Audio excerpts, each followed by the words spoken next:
deal with feelings of betrayal, acknowledge your feelings, and give yourself time to process them. It happened, and it happened to you, and your mind will play tricks on you. Remember that access to you is a privilege that comes with an agreement to treat you with respect.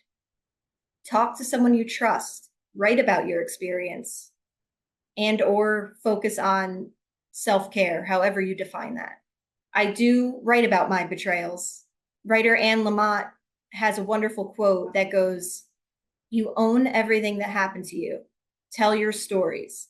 If people wanted you to write warmly about them, they should have behaved better." I know I'm talking broadly here, and it does make a difference who betrayed you. Was it a stranger on the internet? Block them. Was it your partner, your child, your best friend? The nature of the relationship will affect how you deal with the said betrayal. Grief often intersects with some betrayals, and it's important to give yourself space to grieve the loss of trust and the relationship you once had.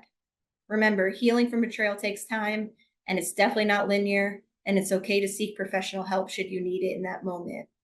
I am not a mental health professional, but resources are available to help you cope with these feelings.